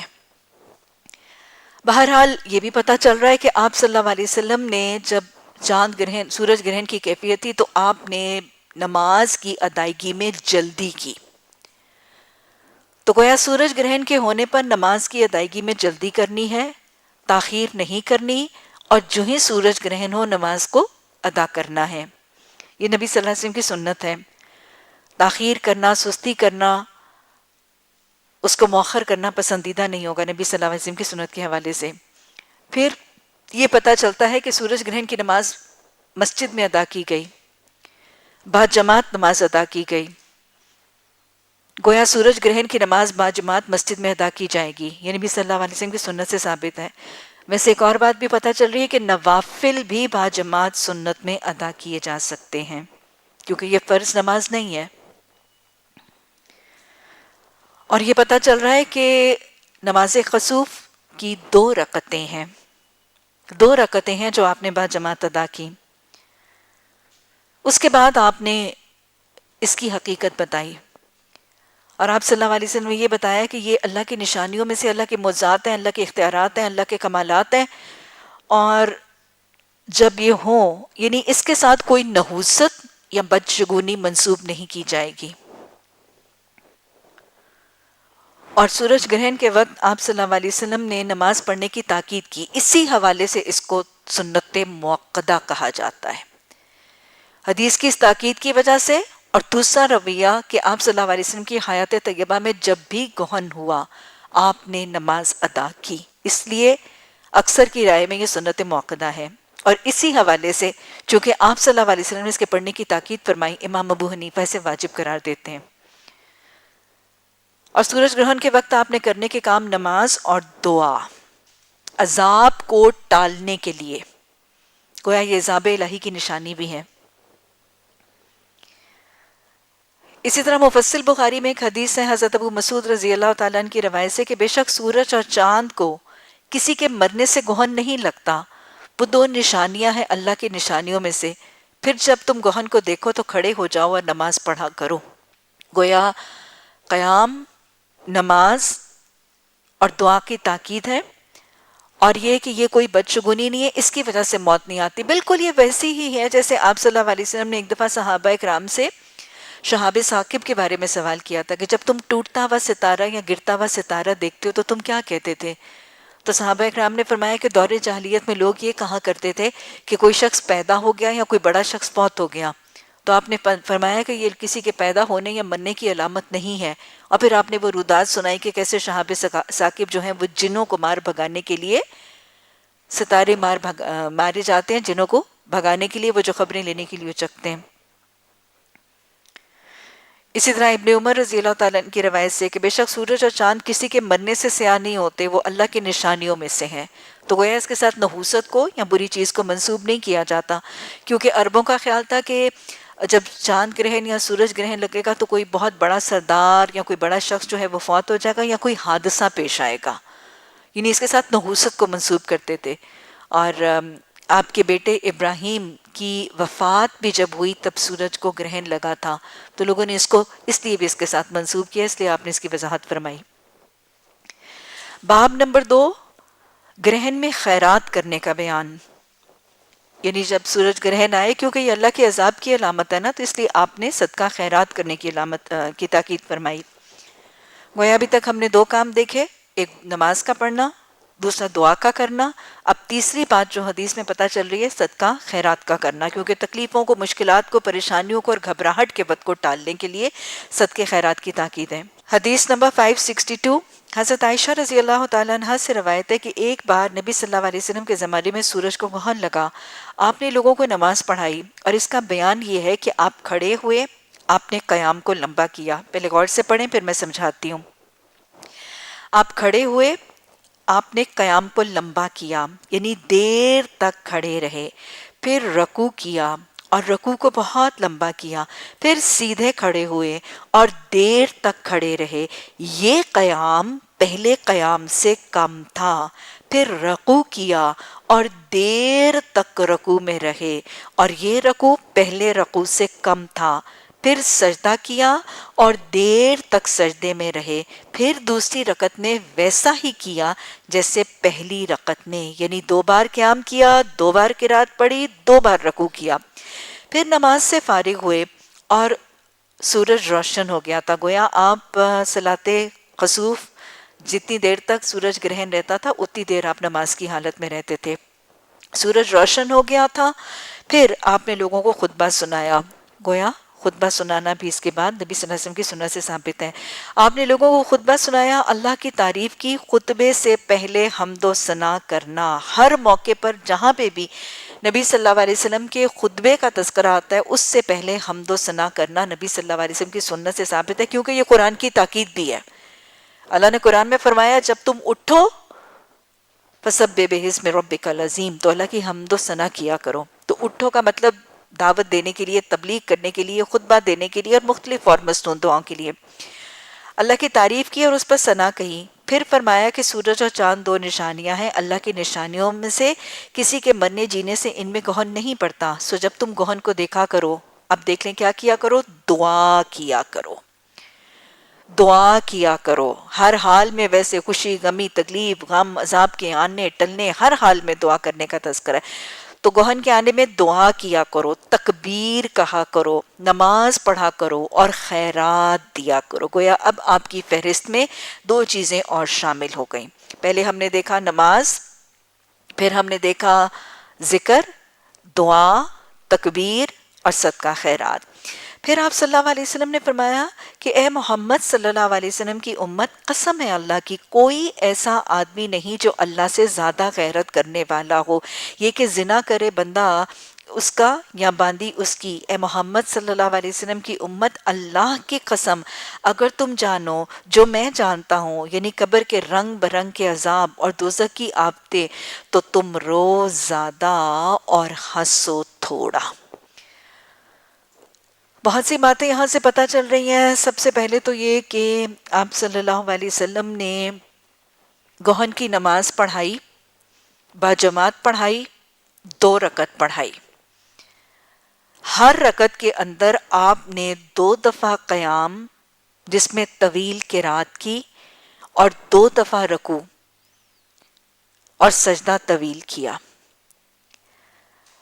گویا گہن کی نماز اور دونوں رکعتوں میں یہ معاملہ ایسا ہی تھا۔ پہلا قیام اور پہلا رکوع نسبتاً لمبا، اور دوسرا قیام اور دوسرا رکوع نسبتاً چھوٹا تھا، اور سجدہ بھی طویل تھا۔ گویا یہ واضح طور پر پتہ چل رہا ہے کہ گہن کی نماز 2 رکعت ہے، اس کو بعد جماعت پڑھا جائے گا۔ پہلی رکعت کے اندر 2 قیام اور 2 رکوع اور 2 قرات ہوں گی، اور دوسری کے اندر بھی، یعنی ہر رکعت کے اندر 2 قیام اور 2 رکوع ہوں گے، اور تلاوت لمبی ہوگی۔ یہ بخاری اور مسلم کی متفق علیہ حدیث سے ثابت ہے۔ اس کے علاوہ بھی بخاری اور مسلم کی حدیث ہیں، حضرت عبداللہ بن عباس، حضرت عبداللہ بن عمر، حضرت اسماء بنت بکر، سب کی روایات سے جو حدیث ہیں یہی ثابت ہے۔ مسلم نے حضرت جابر، احمد نے حضرت علی، نسائی نے حضرت ابو ہریرہ، بزار نے ابن عمر، طبرانی نے ام سفیان، سب سے جب یہ روایت کی ہے تو 2 رکعتیں اور دونوں رکعتوں میں 2 رکوع 2 قیام کا تذکرہ کیا ہے۔ لیکن بعض روایتوں میں ہر رکعت کے اندر 3 رکوع اور 3 قیام کا تذکرہ بھی ہے، اور کچھ میں 4 یا 5 قیام اور رکوع کا تذکرہ بھی موجود ہے۔ لیکن یہ ساری احادیث جو 2 سے زیادہ قیام اور رکوع کا تذکرہ کرتی ہیں وہ علت سے خالی ہیں۔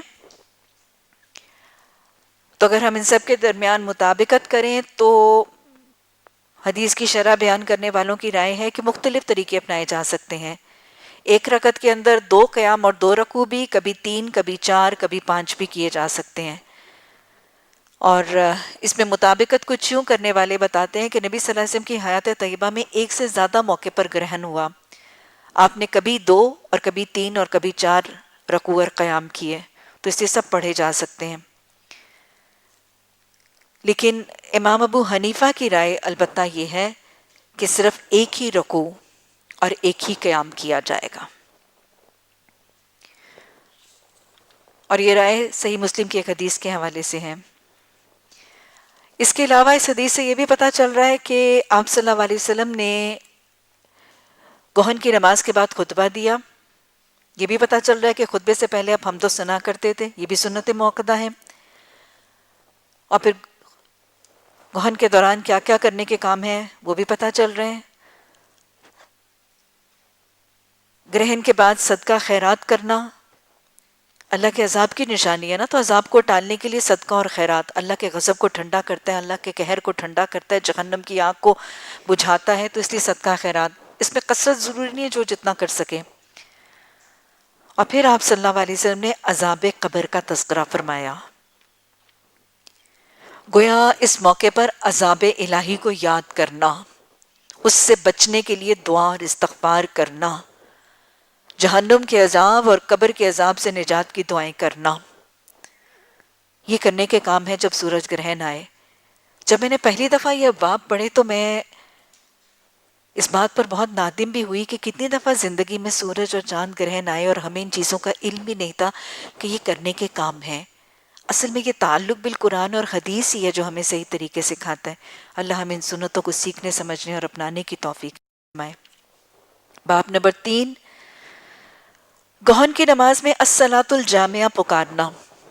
حدیث نمبر 563، حضرت عبداللہ بن عمر رضی اللہ تعالیٰ عنہ سے روایت ہے کہ نبی صلی اللہ علیہ وسلم کے زمانے میں جب سورج کو گہن لگا تو لوگوں کو پکارا گیا، الصلاۃ جامعہ، الصلاۃ جامعہ، نماز جمع ہو گئی۔ گویا اس نماز کے لیے بھی عید کی نماز کی طرح آپ کو پتہ ہے کہ یہ ساری نمازیں جو 5 نمازوں کے علاوہ ہیں، جیسے نماز جنازہ ہے، نماز خسوف ہے، نماز استسقاء ہے، ان تمام نمازوں کے لیے باقاعدہ اذان بھی، یا نماز عید ہے باقاعدہ اذان بھی نہیں ہے اور اقامت بھی نہیں ہے، تو لہٰذا اس نماز کے لیے بھی باقاعدہ اذان اور اقامت نہیں پکاری جائے گی، لیکن لوگوں کو جمع کرنے کے لیے، اعلان کرنے کے لیے یہ اعلان اس شکل میں کیا جا سکتا ہے۔ گویا یہ نماز با جماعت ادا کرنا کتنا اہم ہے، اس کی اجتماعیت اور لوگوں کو جمع کرنے کے لیے اعلان کرنے کا تذکرہ ہے، حالانکہ اذان نہیں ہے لیکن پھر بھی اعلان کا تذکرہ ہے، گویا یہ نماز با جماعت ہے، اور اس کا با جماعت ہونا سنت ہے۔ اسی حوالے سے کچھ لوگ اس کو سنت موقدہ بھی کہتے ہیں، اور یہ بھی پتہ چل رہا ہے کہ اجتماعیت میں جڑ کر استغفار اور دعا کرنا بھی سنت رسول صلی اللہ علیہ وسلم سے ثابت ہے۔ مشکل کے، تکلیف کے، عذاب کی علامتوں میں اجتماعی دعا اور استغفار کرنا نبی صلی اللہ علیہ وسلم کی سنت سے ثابت ہے، اور اس سے اس کا جواز بھی نکلتا ہے۔ اسی طرح عید گرہن کے وقت خطبہ پڑھنے کے حوالے سے، کہ عید گرہن کے وقت خطبہ پڑھنے میں علماء کو اختلاف ہے۔ امام شافعی کی رائے ہے کہ نماز خسوف کے بعد خطبہ پڑھنا مستحب ہے، لیکن امام مالک، امام ابو حنیفہ کے نزدیک یہ مستحب نہیں ہے۔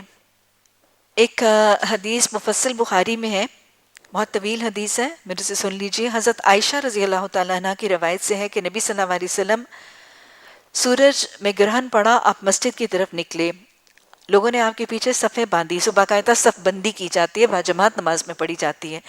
پھر آپ نے تکبیر کہی، گویا عام نماز کی طرح اس کے آغاز میں تکبیر کہی جاتی ہے، اور بہت لمبی قرات پڑھی، پھر تکبیر کہی، بہت لمبا رکوع کیا، پھر سمع اللہ لمن حمدہ کہا، پھر سیدھے کھڑے ہو گئے، سجدہ نہیں کیا اور لمبی قرات پڑھی، پہلی قرات سے کم تھی، پھر تکبیر کہی، بہت لمبا رکوع کیا، وہ پہلے رکوع سے کم تھا، پھر آپ نے سمع اللہ لمن حمدہ، گویا دونوں دفعہ سمع اللہ لمن حمدہ رکوع سے اٹھتے ہوئے کہا جائے گا۔ پھر دوسری رکعت میں ویسا ہی کیا، سو 4 سجدوں میں 4 رکوع کو پورا کیا۔ رکعتیں 2 ہیں، سجدے 4 ہیں، لیکن رکوع زیادہ ہے اور قیام زیادہ ہے، اور سورج روشن ہو گیا۔ ظاہر ہے قیام بھی لمبا ہے، رکوع بھی لمبے ہیں، طویل تلاوتیں ہیں، یہاں تک کہ سورج روشن ہو گیا۔ فارغ ہونے سے پہلے آپ پھر کھڑے ہوئے، آپ نے اللہ کی تعریف کی جو اس کے لائق تھی، پھر فرمایا کہ سورج اور چاند 2 نشانیاں ہیں، اللہ کی نشانیوں میں سے کسی کے مرنے یا جینے سے ان میں گرہن نہیں پڑتا، سو جب تم گرہن کو دیکھو تو نماز کی طرف متوجہ ہو اور اس سے اللہ کی پناہ پکڑو۔ اور پھر آپ صلی اللہ علیہ وسلم نے آپ نے استغفار کی تاکید فرمائی، تو گویا دعا اور استغفار کرنے کا کام ہے۔ اس کو، چاند گرہن کو کسوف بھی کہا گیا ہے اور خسوف بھی کہا گیا ہے۔ حدیث میں نماز کسوف کے الفاظ ہیں، اور خسف کا تذکرہ قرآن کے حوالے سے ہے۔ اللہ نے قرآن میں فرمایا وَخَسَفَ الْقَمَرُ، کہ چاند سیاہ ہو جائے گا، تو لہٰذا اس کو صلاۃ خسوف بھی کہا جا سکتا ہے اور صلاۃ کسوف بھی کہا جاتا ہے، خاء اور قاف دونوں ہیں۔ اللہ سورج گرہن سے بندوں کو ڈراتا ہے، نبی صلی اللہ علیہ وسلم کا قول ہے کہ اللہ سبحانہ تعالیٰ کے سورج گرہن اللہ کی نشانیوں میں سے ہے، اللہ اس سے اپنے بندوں کو ڈراتا ہے تاکہ ان کو قیامت یاد آئے، اس میں بھی سورج سیاہ ہوگا، پس گناہ سے توبہ کرو، اللہ کی عبادت کرو۔ گویا کثرت سے استغفار کرنا اور حشر کے دن کو یاد کرنا، یہ کام ہے سورج گرہن کے وقت۔ باب نمبر 4، گرہن میں عذاب قبر سے پناہ مانگنا۔ اب ہمیں لگاتار پتہ چل رہا ہے کہ ہمارے کرنے کے کیا کیا کام ہیں۔ عذاب قبر سے پناہ مانگنا، حدیث نمبر 564، حضرت عائشہ رضی اللہ تعالیٰ عنہ سے روایت ہے کہ ایک یہودی عورت بھیک مانگتی اس کے پاس آئی، اس نے عائشہ رضی اللہ تعالیٰ عنہ سے کہا اللہ تجھ کو قبر کے عذاب سے پناہ دے۔ عائشہ رضی اللہ تعالیٰ عنہ نے نبی صلی اللہ علیہ وسلم سے پوچھا کیا عذاب کیے جائیں گے لوگ اپنی قبروں میں، یعنی عذاب، کیونکہ آپ کو پتہ ہے کہ قرآن میں عذاب قبر کا کوئی ڈائریکٹ حوالہ موجود نہیں، موت کا موجود ہے، حشر کا ہے، حساب کا ہے، پلسرات کا ہے، جہنم کے تذکرے موجود ہیں، لیکن قبر کے عذاب کی رودات اذا بعثر ما فی القبور تو ہے، لیکن قبر کے عذاب کا تذکرہ قرآن میں نہیں ہے۔ حضرت عائشہ رضی اللہ تعالیٰ عنہ نے پوچھا کیا لوگوں کو قبر میں عذاب دیا جائے گا؟ نبی صلی اللہ علیہ وسلم نے فرمایا میں اللہ کی پناہ مانگتا ہوں قبر کے عذاب سے۔ یہ تصدیق بھی تھی کہ ہاں عذاب ہوگا، اور ساتھ تربیت بھی تھی کہ ہاں وہ ہوگا، اور اس سے پناہ مانگنے کا طریقہ سیکھنا ہے۔ نبی صلی اللہ علیہ وسلم کی متفرق احادیث سے قبر کی پوری رودات موجود ہیں۔ اور پھر یہ حوالے کہ آپ صلی اللہ علیہ وسلم نے فرمایا بھائیوں میں نے اس سے زیادہ ہیبت ناک، زمین میں اس سے زیادہ ہیبت ناک جگہ نہیں دیکھی۔ پھر آپ صلی اللہ علیہ وسلم نے فرمایا بھائیوں اس کی کشتیاں، آپ قبر کے کنارے بیٹھے ہوئے ہیں، آپ صلی اللہ علیہ وسلم زار و قطار رو رہے ہیں، آپ کی داڑھی مبارک تر ہے، زمین کی مٹی جو ہے وہ بھی تر ہے، اور آپ اس کی طرف اشارہ کر کے فرما رہے ہیں بھائیوں اس کی کچھ تیاری کر لو۔ اور پھر آپ صلی اللہ علیہ وسلم کا یہ فرمانا کہ یہ اندھیروں کا گھر ہے، یہ کیڑوں کا گھر ہے۔ بخاری کی حدیث میں آپ صلی اللہ علیہ وسلم نے اپنے کانوں سے عذاب قبر کی آواز سنی، اور پھر آپ نے اس کی وجہ بتائی۔ آپ نے فرمایا کہ وہ چغلی بہت کھاتا تھا اور وہ پیشاب کے چھینٹوں سے نہیں بچتا تھا، زبان اور طہارت کی کمی، یہ دو فتنے عذاب قبر کی وجہ بنے، آپ نے خود اپنے کانوں سے سنا۔ اور پھر آپ نے فرمایا کہ اگر مجھے یہ خوف ہوتا کہ لوگ اپنے مردوں کو دفنانا چھوڑ دیں گے تو میں اللہ سبحانہ تعالیٰ سے یہ درخواست کرتا کہ عذاب قبر کی آوازیں سنائی جائیں گی۔ تو عذاب قبر برحق ہے، حدیث سے واضح طور پر رودات موجود ہے۔ منکر نکیر کے سوالوں سے لے کر تو عذاب کے فرشتوں کی رودات تک سارا تذکرہ موجود ہے۔ اور پھر اللہ کے رسول صلی اللہ علیہ وسلم کی امت کی ایک ایک فرد سے محبت ہے کہ آپ نے عذاب قبر سے نجات کی دعا بھی سکھا دی۔ اللہم آنس وحشت قبری، اللہم آنس وحشت قبری۔ تو آپ صلی اللہ علیہ وسلم نے فرمایا کہ میں قبر کے عذاب سے اس کو پناہ مانگتا ہوں۔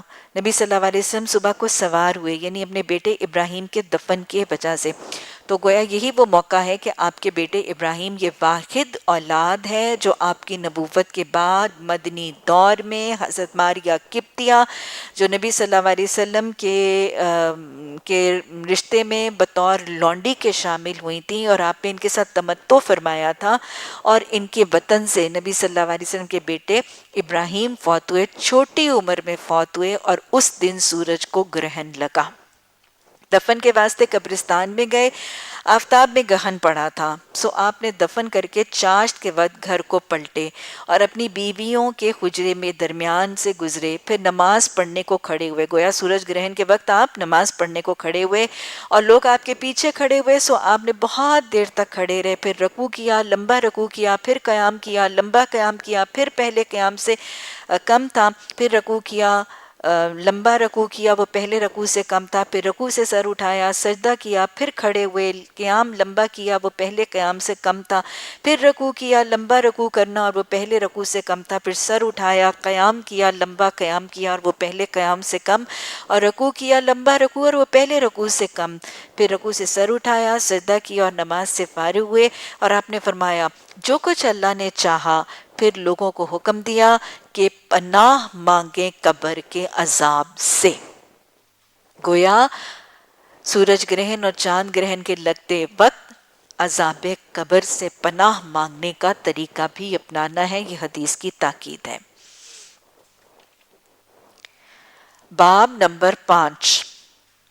ہاں جی، آگے چلنے سے پہلے یہ بھی میں واضح کرتی جاؤں کہ سورج گرہن کے نماز کا وقت کیا ہے۔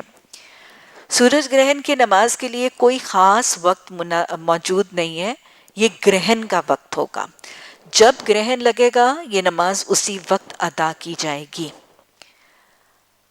امام مالک کے نزدیک یہ ہے کہ یہ نماز مکروہ اوقات میں ادا نہیں کی جائے گی، یہ مکروہ اوقات میں نماز ادا نہیں کی جائے گی، لیکن امام ابو حنیفہ اور امام شافعی اور کچھ معاملات میں امام احمد بن حنبل کی رائے بھی یہی ہے کہ یہ نماز جس وقت گرہن لگے اس وقت ادا کی جائے گی، اس کا تعلق نماز کے مکروہ اوقات کے ساتھ نہیں ہے۔ آپ کو پتہ ہے کہ کچھ نمازیں مکروہ اوقات میں بھی ادا کی جا سکتی ہیں۔ ان میں سے اکثر کی رائے میں نماز خسوف یا کسوف، نماز جنازہ اور تلاوت کا سجدہ یہ مکروہ اوقات میں بھی ہو سکتا ہے۔ اس کے علاوہ سجدہ کرنا یا نوافل پڑھنا اس موقع پر منع ہے۔ باب نمبر 5،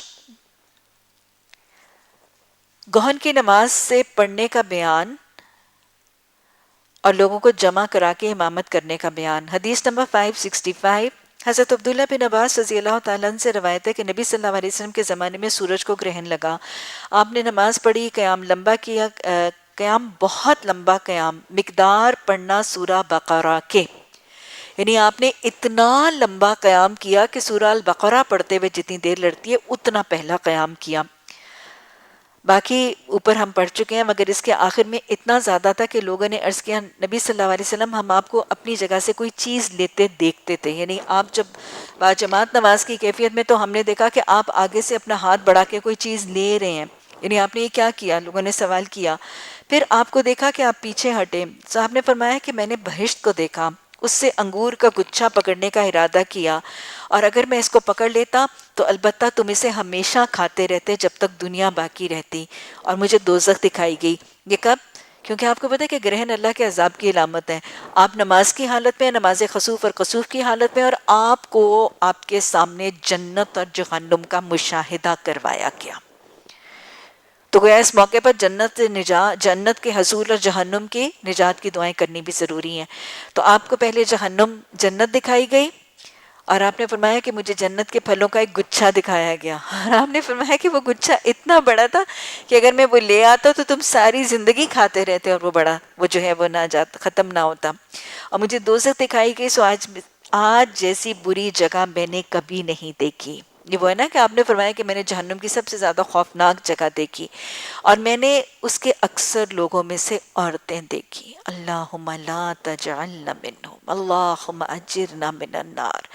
صحابہ نے عرض کیا کہ کس سبب سے عورتیں دوزخ میں زیادہ تھیں؟ آپ نے فرمایا ان کی ناشکری کی وجہ سے۔ تو پوچھا کیا اللہ کی ناشکری؟ آپ نے فرمایا نہیں، شوہروں کی ناشکری اور احسان کا انکار۔ اور اگر تو کسی عورت کے ساتھ تمام عمر احسان کرتا رہے، اور جو ہی وہ تجھ سے تھوڑی سی چیز دیکھے تو کہتی ہے کہ میں نے تم سے کبھی کوئی بھلائی نہیں پائی۔ شوہروں کی ناشکری کی وجہ سے آپ صلی اللہ علیہ وسلم نے فرمایا کہ میں نے جہنم میں عورتوں کی کثرت دیکھی۔ یہاں پر ایک عمل بتایا گیا ہے، ایک اور حدیث میں الفاظ آتے ہیں، آپ نے فرمایا ان کے 2 کاموں کی وجہ سے، ایک تو وہ تانے تشنے بہت دیتی ہیں، یعنی زبان کا فتنہ، اور دوسرا وہ ناشکری کرتی ہیں شوہروں کی۔ اللہ ہمیں زبان کی حفاظت اور دلوں کو شکر اور ذکر سے نافذ کرنے کی ہمیں اپنی زندگی میں یہ توفیق عطا فرمائے۔ اور وہ جو دعا ہے نا، ربی آئینی علی ذکرکا و شکرکا و حسن عبادتک، یہ ضروری ہمیں انشاءاللہ ان چیزوں سے بچا لے گی۔ گہن میں عورتیں مردوں کے ساتھ نماز پڑھ سکتی ہیں۔ مفصل بخاری میں ایک طویل حدیث ہے، حضرت اسمہ بنت بکر رضی اللہ تعالیٰ عنہ کی روایت سے کہ عائشہ رضی اللہ تعالیٰ عنہ کے پاس آئیں جب سورج میں گرہن پڑا تھا۔ اچانک لوگ کھڑے نماز پڑھ رہے تھے، یعنی جو ہی گرہن ہوتا تھا لوگ نماز پڑھنے لگتے تھے۔ عائشہ رضی اللہ تعالیٰ عنہ بھی کھڑی نماز پڑھ رہی تھی، گویا سورج گرہن میں باجماعت نماز میں خواتین بھی شامل ہو سکتی ہیں۔ عائشہ رضی اللہ تعالیٰ عنہ بھی کھڑی نماز پڑھ رہی تھی۔ میں نے عائشہ رضی اللہ تعالیٰ عنہ سے کہا یہ کون ہے؟ میں کون ہے؟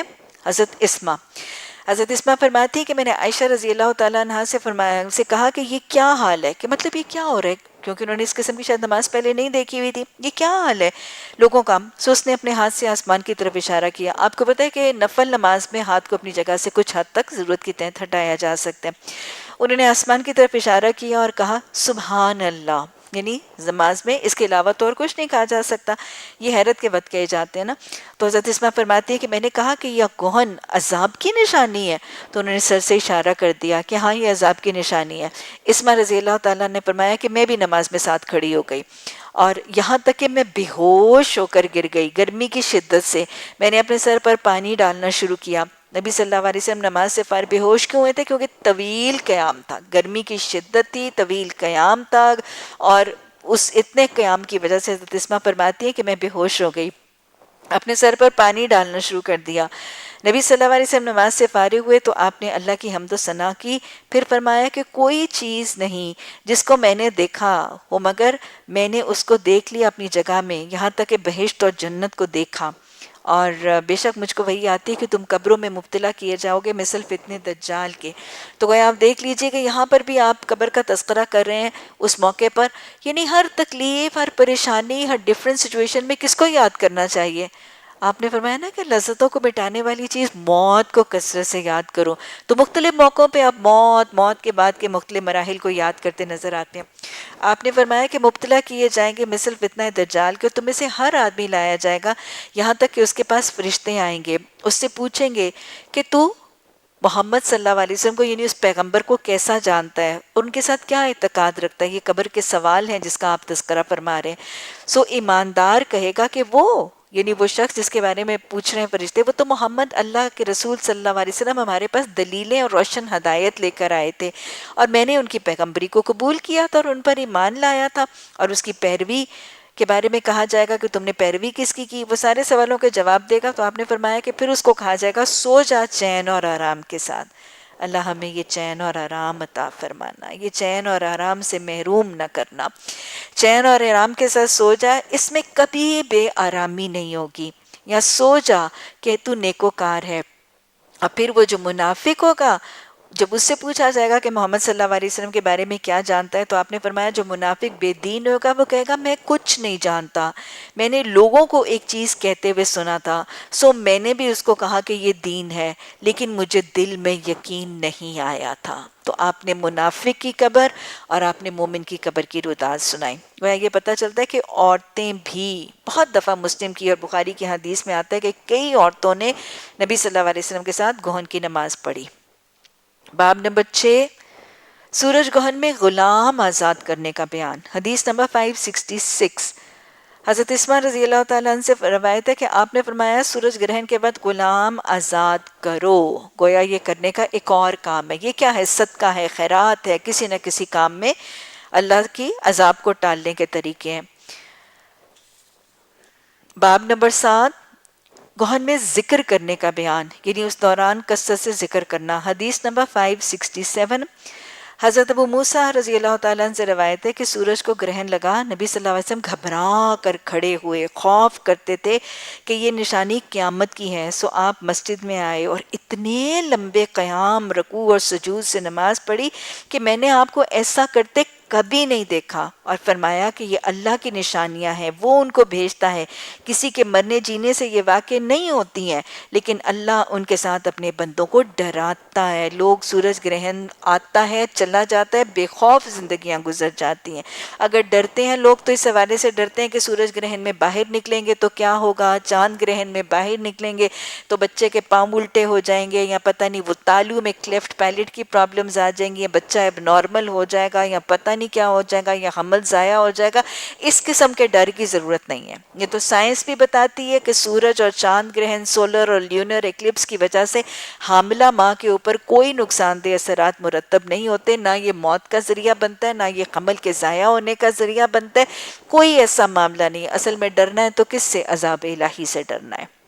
اللہ اپنے بندوں کو ڈراتا ہے۔ سو جب تم کوئی نشانی دیکھو تو کیا کرو؟ ذکر کرو، دعا کرو، استغفار کرو اور اللہ سے التجا کرو۔ تو گویا اب یہاں پر ذکر کی تاکید بھی ہے، اور افضل ذکر کیا ہے؟ آپ نے تکبیر کی تاکید فرمائی، اور دوسرا آپ نے نماز اور طویل تلاوت قیام میں کی۔ چاند گہن میں بھی نماز پڑھنے کا بیان، یہ ایک باب ہے۔ آپ صلی اللہ علیہ وسلم نے صرف سورج گرہن میں نہیں، چاند گرہن میں بھی نماز خسوف ادا کی، اور اس کی تاکید موجود ہے۔ باب نمبر 8، گہن کی نماز میں قرات اونچی آواز سے پڑھنا، کیونکہ آپ کو پتہ ہے نا کہ کچھ نمازوں میں جہری تلاوت ہوتی ہے اور کچھ میں سری تلاوت ہوتی ہے۔ تو نماز گرہن میں تلاوت کیسی ہوگی؟ حدیث نمبر 567، حضرت عائشہ رضی اللہ تعالیٰ عنہ سے روایت ہے کہ نبی صلی اللہ علیہ وسلم نے گہن کی نماز میں قرات پکار کے پڑھی۔ سو جب آپ قرات سے فارغ ہوئے تو تکبیر کہی، رکوع کیا، جب رکوع سے سر اٹھایا تو سمع اللہ لمن حمد ربنا ولک الحمد، یعنی باقی طریقہ وہی ہے جو نماز کا ہے، شروع میں بھی تکبیر ہے، رکوع سجود میں جاتے ہوئے بھی وہی دعائیں ہیں، لیکن صرف زائد رکوع اور زائد قیام ہے۔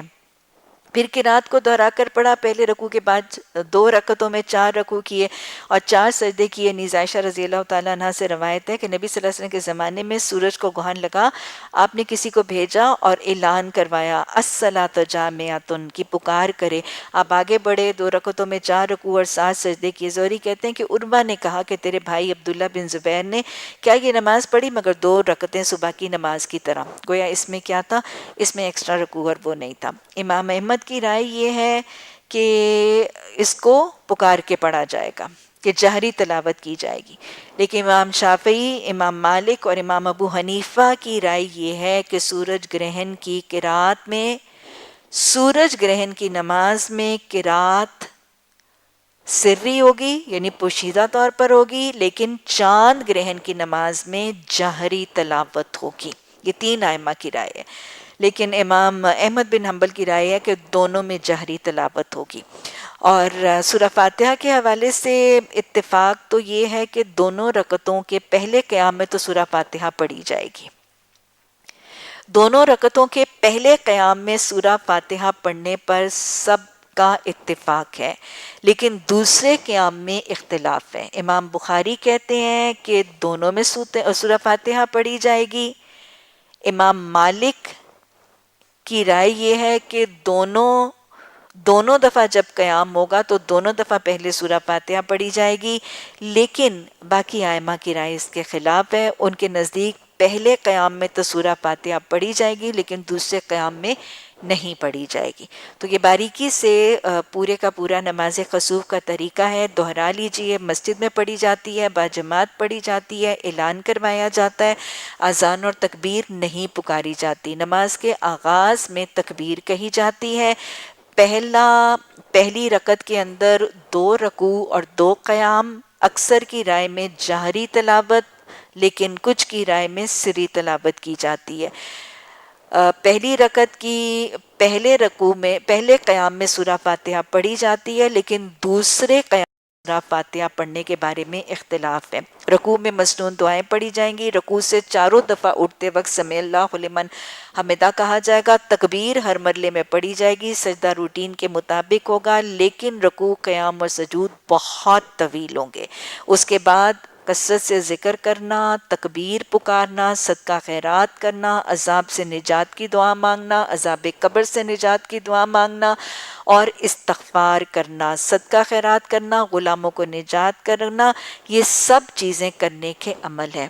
اللہ سبحانہ تعالیٰ ہمیں نبی صلی اللہ علیہ وسلم کی زندگی کے چھوٹے بڑے سارے عمل سیکھنے، ان کو یاد رکھنے، سیکھنے، سکھانے، اپنانے اور ماننے اور اپنی زندگی میں رائج کرنے کی توفیق عطا فرما۔ رب اغفر وارحم وانت خیر الراحمین۔ سبحانک اللہم وبحمدک نشہد ان لا الہ الا انت نستغفرک ونتوب الیک۔ سبحان ربک رب العزۃ عما یصفون وسلام علی المرسلین والحمد للہ رب العالمین۔ آمین ثم آمین۔